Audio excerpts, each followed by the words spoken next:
Hey Blue Rockers, Connie Willis here. Welcome to the show. Crypto Connie, actually, because this is BitShares Now. And once again with me, the godfather of BitShares, Stan Larimer. Yay! Hey Stan, how are ya? Doing great, Connie. Well, I got a bunch of questions for you, and we're going to talk about totally BitShares here. Tell me, what's a BitShare? Well, BitShare was kind of conceived as a component and ownership in a blockchain-based company, an unmanned company. And just like Bitcoin, we recognized was an unmanned company itself. I actually wrote an article in 2013 called Bitcoin and the Three Laws of Robotics.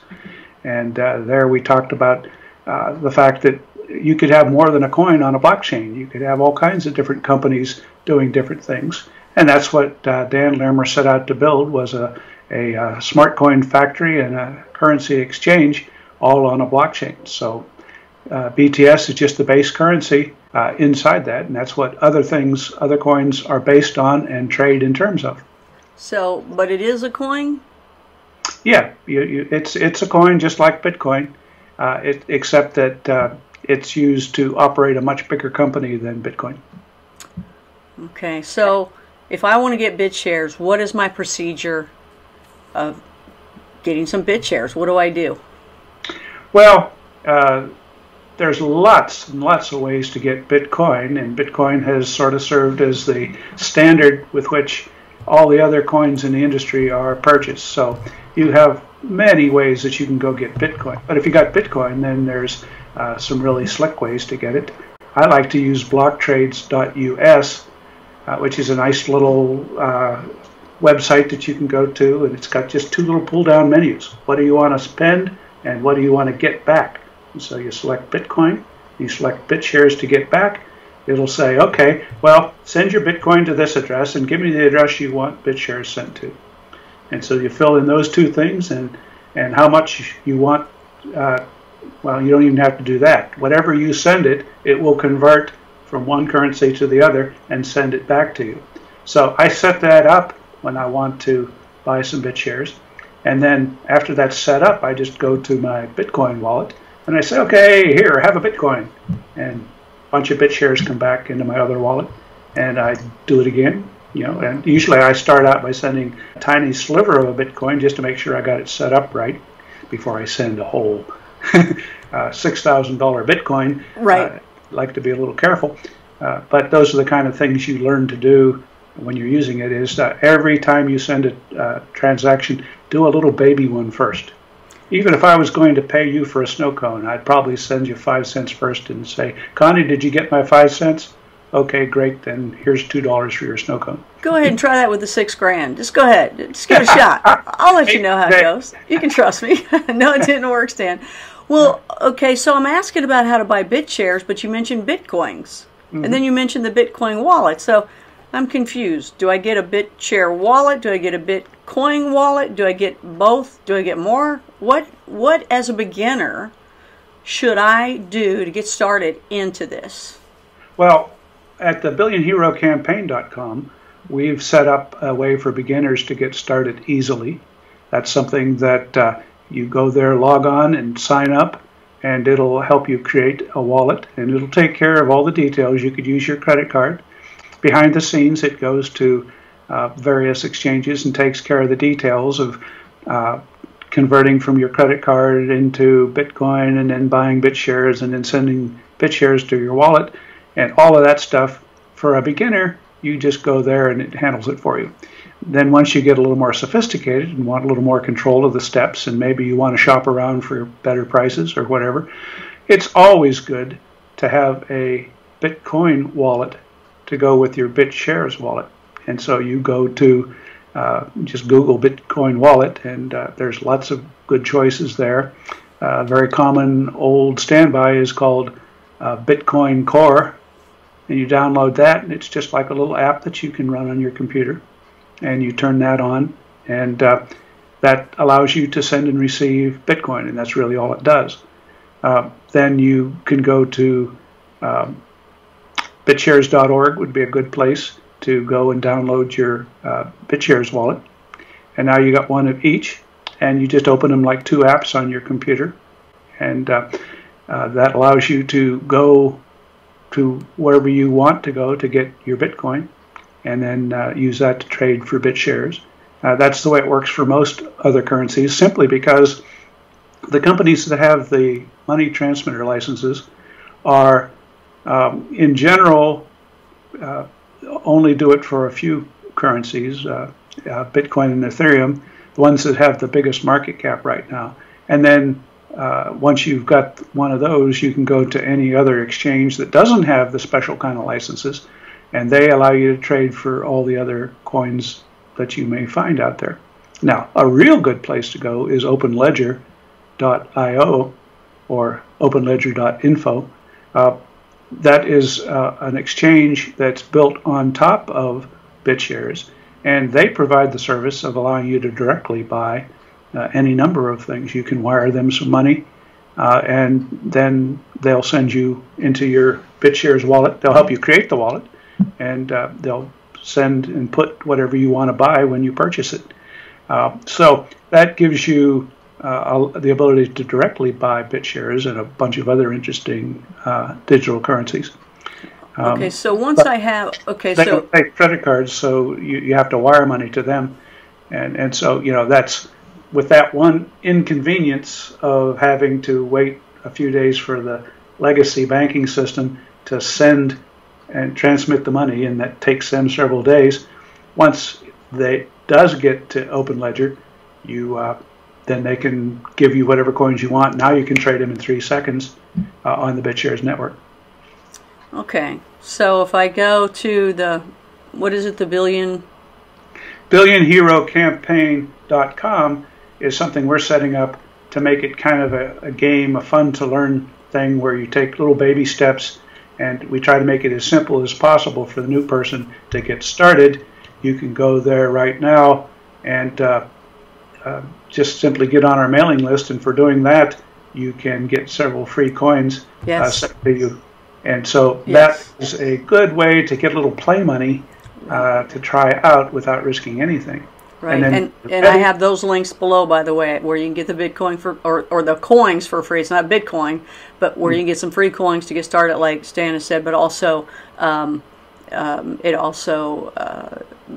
you're telling me that it also gets you into learning about the BitShare wallet, and we're building that website out, and so every week there'll be more features, more things to learn. Okay. We're not going to be just focused on BitShares. We're certainly going to teach people how to get a Bitcoin wallet. Okay. Because that's sort of, everybody ought to have a Model T in their garage next to their Lamborghini. and so if you've got a Model T sitting there, a lot of places you can go with that haven't upgraded yet. Okay. But people that are, in the know in terms of what the best and strongest systems are will want to have a Lamborghini in there as well, and know how to use them both, because they each have benefits. The benefits of Bitcoin is because it was the first one to come along, it's accepted in more places like I just described.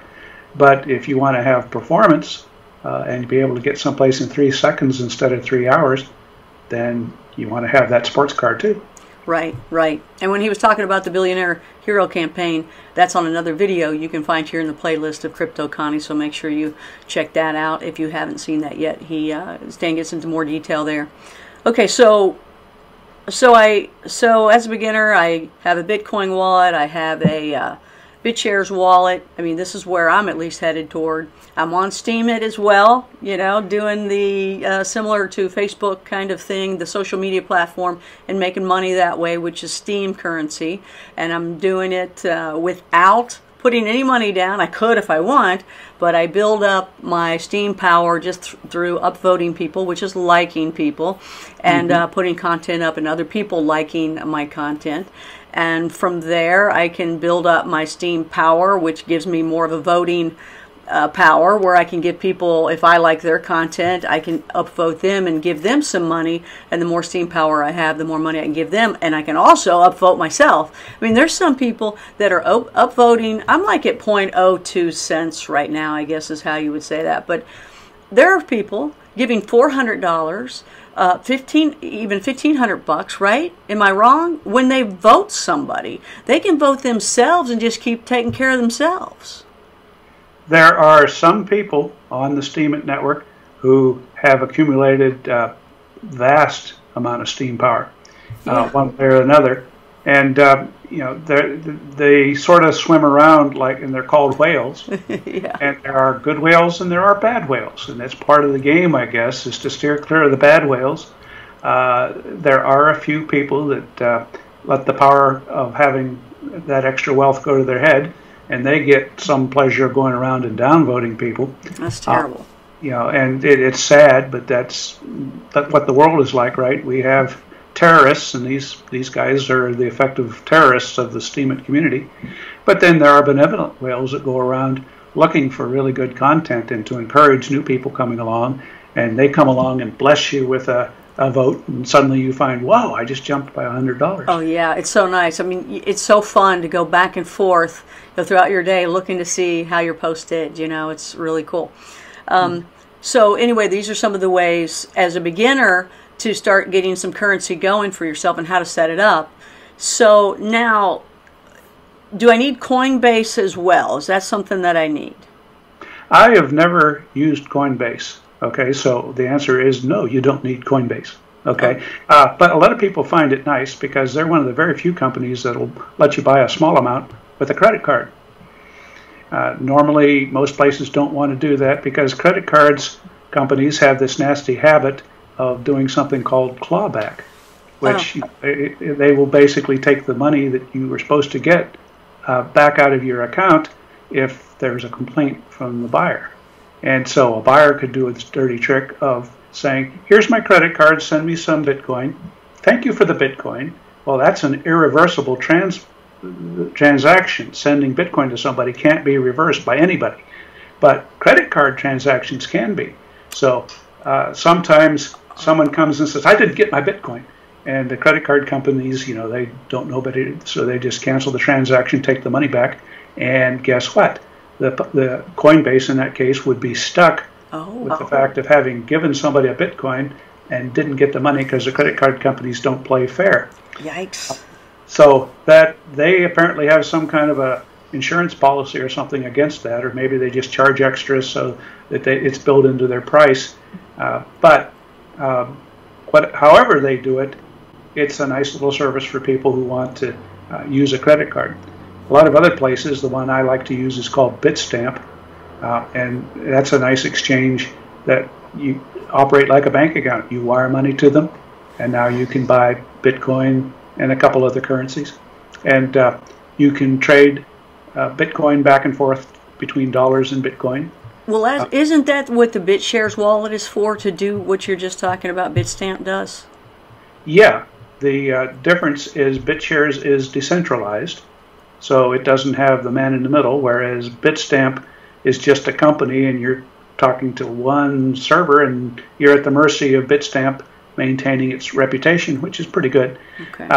But if they ever get hacked, and they have been hacked before, then there's a chance that they could go bankrupt and you wouldn't get your money. Now, so far, the hacking that happened to them, they made good on, and so nothing bad happened. So that's the positive side of being a decentralized exchange. But as a decentralized exchange, you don't have a way to take wiring money from some bank. And that's what the service Bitstamp adds to it, is they, as an ordinary company, can have money wired into their bank account, and then they'll send you the Bitcoin. And now with the Bitcoin, you can go places and buy BitShares. Once you've got BitShares, you can no longer need anybody, because that exchange will let you trade against all kinds of different interesting and exciting assets. Okay. Well, if you can do all that in BitShares wallet, why are you using Bitstamp? Because the one thing the BitShares wallet can't do is have a bank account. So it can't take wiring to it directly, right? You've got to have some other company with a bank account that will do that, and with the licenses to do money transmission and so on. Okay. And so anytime you're going to and from what we call fiat, and that's just a government currency like the dollar or the euro or so on. Anytime you're going into a government currency, governments have rules, and they need a company to be accountable to follow those rules. And so since BitShares is an unmanned company that has the benefits that governments can't order them to do things that they shouldn't do, and some governments do that. They seize people's funds when it's in an ordinary bank account. Inside Bitcoin or BitShares, there's no way to seize somebody's accounts, so you get that extra level of freedom. But the one thing you still don't have is the licenses and the bank account that you need to wire dollars or euros to it. So there will always be that interface to the old system run by banks or companies like Bitstamp. Okay, so with BitShares Wallet, I can make it, and it already is, like my own checking and savings account, but I cannot go from a banking, checking or savings account from a bank directly onto BitShares Wallet. I have to go, like with Bitstamp, to do that, and then I can get it to my BitShares Wallet. But once I get into my BitShare Wallet, what are all the things that I can do with it? I can act as though a banking and checking. I think you mentioned there was like a debit kind of card too. Is that right? Well, okay, let's split those that's three questions in one. Yeah. So I'm seeing how quick you are there, Stan. Just seeing how quick you are. The one question is, what are all the things you can do with it? Well, you can trade for anything that is native on the network. And so anything that was made by the BitShares Smart Coin Factory, and there's a lot of interesting, exciting products that we can talk about that different companies create and issue on there and that trade, that are good for, some are backed by gold, and some are backed by stock in some company, and some are backed by somebody's promise to give you a service or a product in exchange for the coin. So lots of interesting coins, and there's a lot of play coins. Some student in some high school somewhere makes a toy coin, and it's on there too. But usually the ones that are most popular bubble to the top and are featured. So all the other little play money just sort of filters out of sight. You don't have to look at it while you're doing serious work with the system. But it's a fair system that lets everybody do things. And then any of those coins, you can see whatever kind of coin you have. You could have a long list of different coin types, all inside your account. And then from that account, you can tell it, I want to send to Connie a fast Cass. That's a guy named Cass created a coin that said, I will give these out very rarely, and it's good for 1 hour of my consulting time. And if you've got a fast Cass and you send it to me, I'll drop whatever I'm working on and work for you for 1 hour.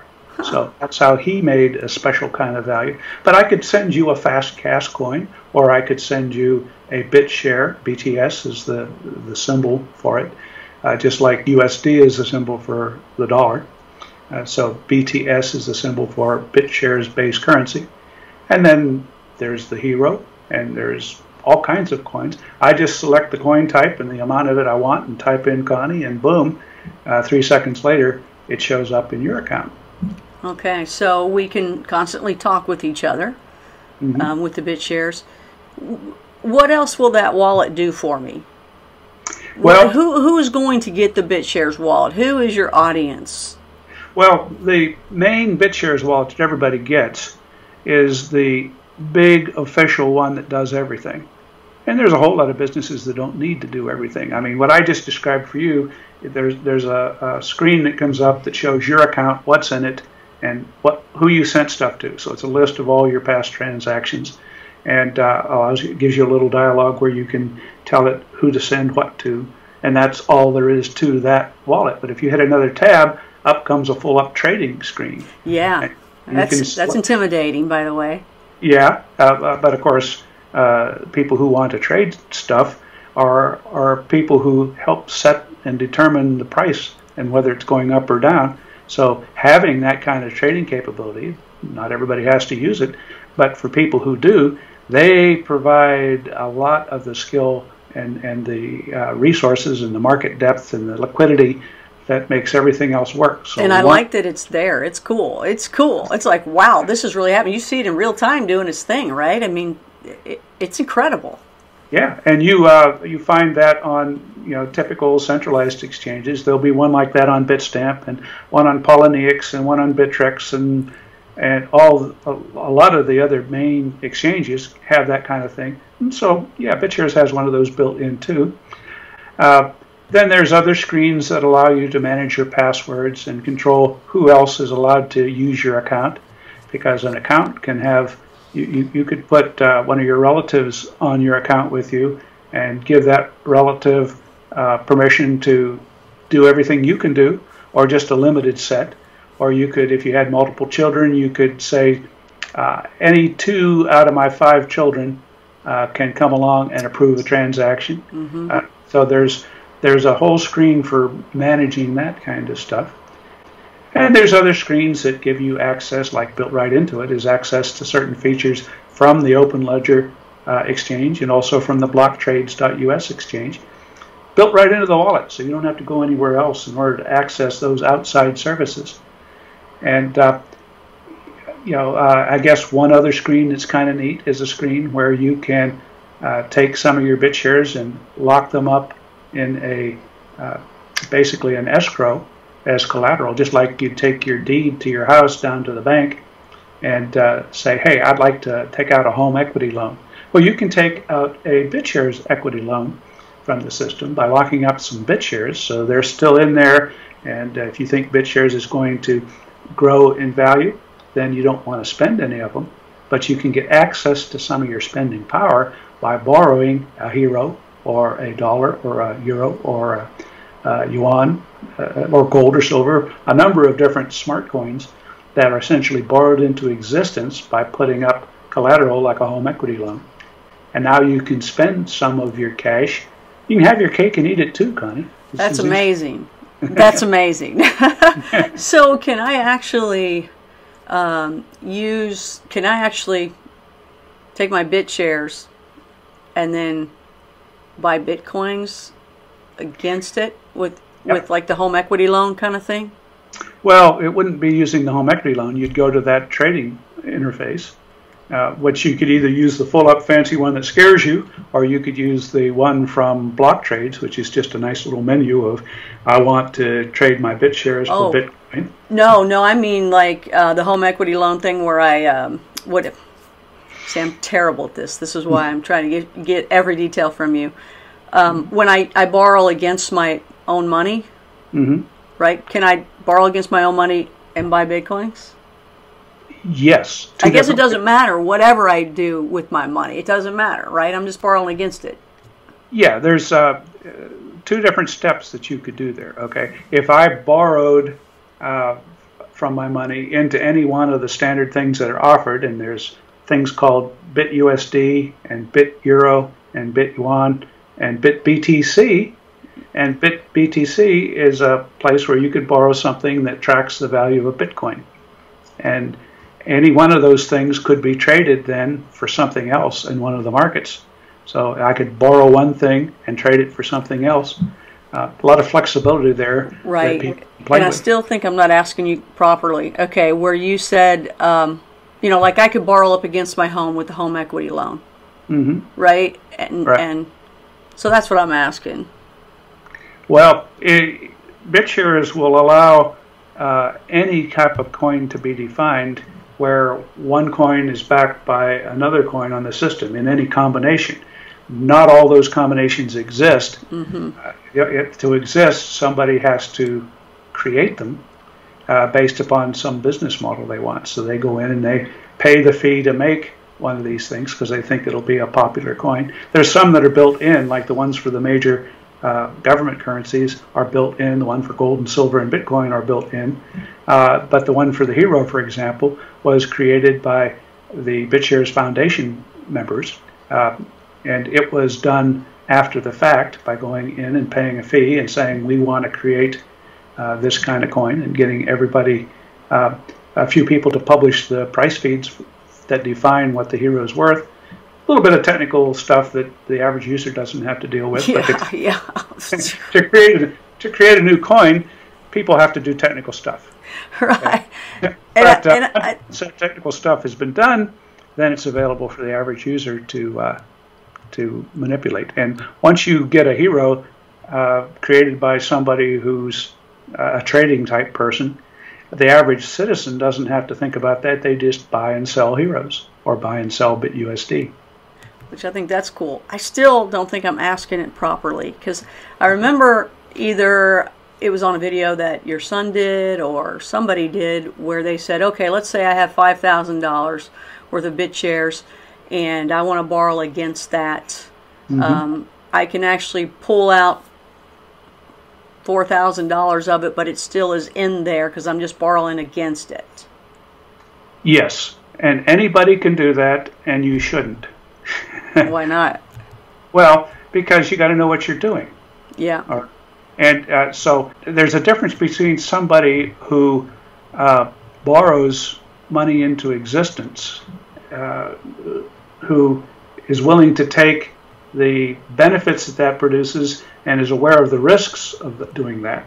And if you go look at my blog on STEEM, there's a place where I have a little article.